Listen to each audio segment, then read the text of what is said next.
ئێمە دوای ئەوەی کە ئاڵای کوردستانمان بەرزکردەوە بەداخەوە تووشی ناڕەحەتی هاتین لایەن تەربیەوە هەم لایەن حکوومەتی عێراقیەوە ئەوە بوو بڕیاری دەستگیرکردن بۆ من دەرچوو بەڵام من خۆشبەختانە پێش ئەوەی دەستگیر بکرێم شاری کردکم بەجێ هێشت بەڵێ دیارە بەداخەوە دوای ئەو ڕووداوەی 16 ئۆکتۆبر کە بەسەر شاری کردکوە هات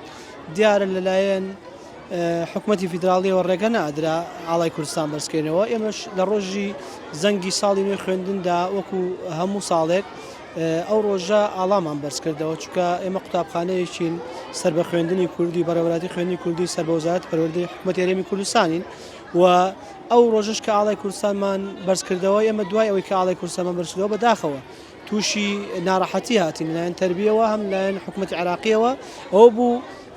بڕیاری دەستگیرکردن بۆ من دەرچوو بەڵام من خۆشبەختانە پێش ئەوەی دەستگیر بکرێم شاری کردکم بەجێ هێشت دواتر چوون بە شاری هەولێر و دواتر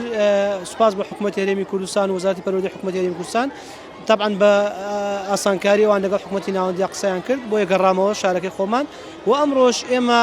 کە هەفتەی 12 2025 ئێمە ڕۆژی ئاڵایە و ئەم ئاڵایەمان بەرز ئەم ڕۆژەمان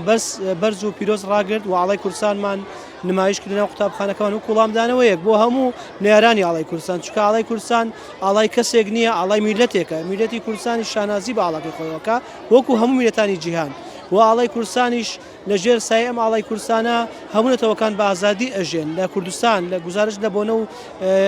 یادا ئاین نیشتیمانەکانی خۆیانەکەنەوە بۆ ئێمە وەکو کورد لە دەستوری عێراقیە مافمان پێدراوە مافەکانیشمان ئەوەیە کە ئاڵای کوردستان ئاڵای حکوومەتی هەرێمی کوردستان و هەرێمی کوردستانە ئێمە وەکو تاچێکی کورد شانازی بە ئاڵاکەمانەکەین و ئەمڕۆژ لە قوتابخانەکە بە خۆتان میتان کە